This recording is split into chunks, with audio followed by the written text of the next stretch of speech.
versículos do livro de Atos dos Apóstolos, capítulo 27, versículos 23 e 24. O texto diz assim: porque esta mesma noite o anjo de Deus, de quem eu sou e a quem sirvo, esteve comigo, dizendo: Paulo, não temas, é preciso que compareças perante César, e eis que Deus, com sua graça, te deu todos quanto navegam contigo. Irmãos, esse texto tem falado profundamente ao meu coração. Não sei se vocês perceberam, mas nas caminhadas missionárias do Dr. Karen, ele passou pela Ilha de Malta. É lógico que ele não foi o pioneiro da Ilha de Malta. Ele se tornou pioneiro como plantador de uma igreja portuguesa permanente no Brasil. Ele esteve pregando o Evangelho antes de chegar no Brasil, na Ilha da Madeira, em Portugal. Ele esteve pregando o Evangelho para os cristãos portugueses madeirenses que foram perseguidos e tiveram que ir para os Estados Unidos, e ele os discipulou lá. Mas ele passou por Malta. E que ilha de Malta é essa? É a mesma que o texto que eu acabei de ler faz menção. Paulo e sua equipe missionária, que naquela ocasião era de 3 pessoas, ele não estava planejando ir à ilha de Malta nessa ocasião. Ele chegou lá por acaso no naufrágio. Timóteo e Aristarco, se não nessa viagem, Timóteo e Aristarco vão parar na ilha de Malta. Mas o contexto é um contexto de sofrimento. O contexto é um contexto de dificuldades, de quase morte. Deus os permitiu passar os piores momentos das suas vidas para que eles chegassem numa ilha onde o Evangelho nunca havia sido pregado, e ali eles se tornaram pioneiros, plantadores da primeira igreja evangélica congregacional, não, de Malta, né? Não foi congregacional, deve ter sido Betel, né? E aí, irmãos, o que me chama muito a atenção é que às vezes a gente quer fazer a obra do Senhor, mas não quer passar pelos sofrimentos que são inerentes à obra do Senhor. Às vezes a gente quer se dedicar a ser um missionário, mas a gente não quer contar com as crises e dificuldades que vivem um missionário. E eu não estou dizendo isso aqui desejando que elas aconteçam, não, porque elas acontecem.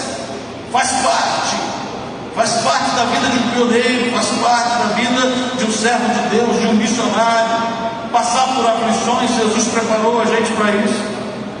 Mas hoje o Evangelho já não prega mais essa parte, porque essa parte não enche igreja. E aí, quando eu olho para esse texto, eu vejo algumas coisas muito interessantes e eu quero citá-las aqui com vocês, esses poucos minutos que me restam. Aqui há alunos, seminaristas internos, nos assistindo com certeza muito mais gente envolvida com o reino de Deus e com a obra missionária. Aqui professores, há aqui pastores, há aqui gente de todo tipo, que assim como eu, tem sido desafiada a continuar a obra que o Senhor nos chamou a fazer e a nos prepararmos ainda mais para aquela que Ele tem para a gente lá na frente. E esse texto me chama a atenção, irmãos, em primeiro lugar, porque Paulo tinha intimidade com Deus. No meio de toda aquela turbulência de um navio afundando, um comandante sem saber o que fazer, um centurião cuidando de presos, dos quais Paulo era um deles, com medo de que eles fugissem. Já não viam mais estrelas e nem o sol há alguns dias. Paulo havia avisado que eles passariam por aquilo, porque ele tinha experiência. Por 11 vezes Paulo já havia cruzado o mar Mediterrâneo de navio, é lógico. Paulo já tinha passado por 3 naufrágios. Ele disse isso na sua defesa do seu ministério, lá na segunda carta dele aos Coríntios, no capítulo 11, verso 25. Ele sabia o que era passar por naufrágios, ele sabia o que era cruzar o Mediterrâneo na época do inverno, ele sabia que aquela viagem ia dar ruim, como diz o carioca, não ia dar bom. E ele pensou: é melhor a gente ficar aqui em Bons Portos, porque o inverno não vai deixar de chegar na Europa. Mas eles não quiseram ouvir e continuaram a viagem, e o barco foi levado ao léu no meio do mar Mediterrâneo. E agora eles não tinham mais esperança de vida, o que diz o verso 20. Na hora que eles não têm mais esperança de vida, entra o servo de Deus, que se levanta no meio da tormenta, daquela chuvarada à noite, no meio do mar, e diz: o anjo do Senhor esteve comigo nessa noite. Isso aí precisa ser pouco de Deus no meio da tormenta, das pessoas que estão sem esperança de vida.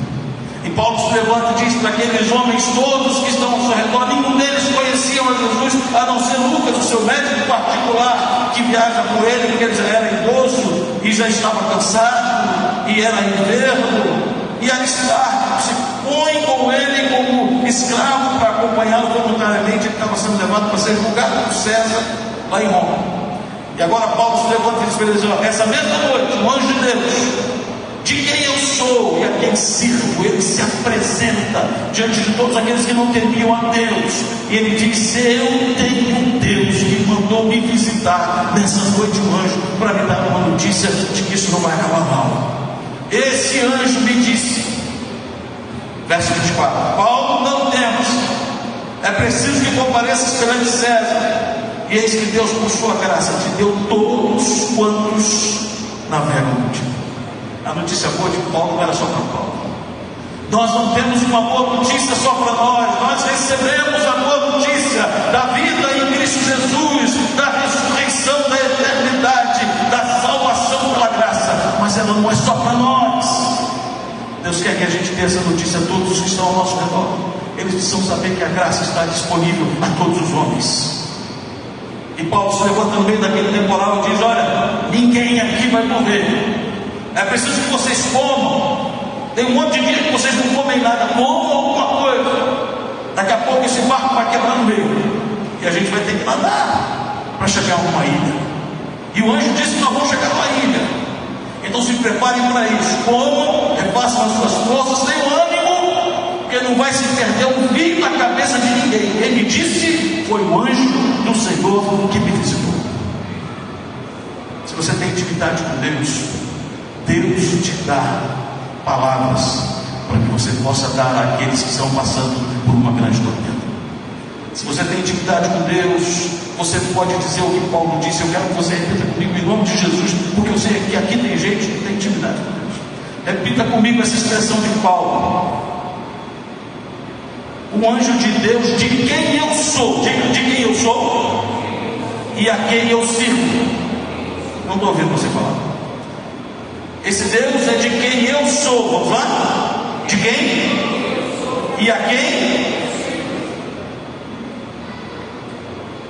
Deus quer que eu e você sejamos como o Dr. Castro, passando por todos os lugares, enfrentando tormentas. Ele ficou viúvo, mas não desistiu. Ele foi perseguido dentro da madeira, teve que sair fugindo, disfarçar de velhinho, mas não desistiu. Ele veio para o Brasil, enfrentou o governo, o império, e ao invés de insistir, ele fez amizade com o imperador. E ele era médico do império, ele cuidava de pessoas carentes, humildes, gratuitamente, e pregava o evangelho enquanto Dona Sara ensinava a palavra de Deus para crianças na varanda da sua casa, lá em Petrópolis. Deus está nos chamando para sermos desbravadores, conscientes de que não vai ser barato. Se você quer ser discípulo de Jesus, negue-se a si mesmo, tome a sua cruz e siga Jesus. Não vai ser fácil, mas é necessário. Querido, sabe por que Paulo passou por tudo aquilo? Sabe por que aquele navio, que já era o segundo, né? Ele passou por três navios para chegar entre Cesareia e a Itália. Eles saíram no primeiro, eles pararam num porto chamado Mira, e lá eles trocaram para um outro navio. E nesse segundo navio há um naufrágio. Depois eles ficam 3 meses na ilha de Malta, e só depois de 3 meses embarcam no último navio para chegar no objetivo final, no destino final. Sabe por que eles sofreram tudo isso? Porque talvez aquela ilha de Malta não teria recebido nem o Dr. Karen anos depois, e nem o Evangelho até hoje. Uma ilha de bárbaros, uma ilha de pessoas que estavam esquecidas, no meio do oceano, no meio do mar Mediterrâneo. Mas Deus permitiu que ele passasse por aquelas dificuldades todas, para que aquele povo fosse alcançado para a glória de Deus. Há uma história que nós estamos construindo. O livro de Atos vai só até o capítulo 28, né? Eu já vi em alguns lugares uma igreja que se intitula Atos 29.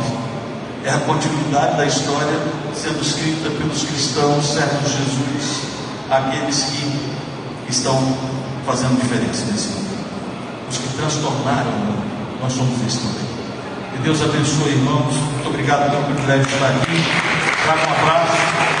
Nosso Márcio Leal, nosso presidente. Vamos para o lanche.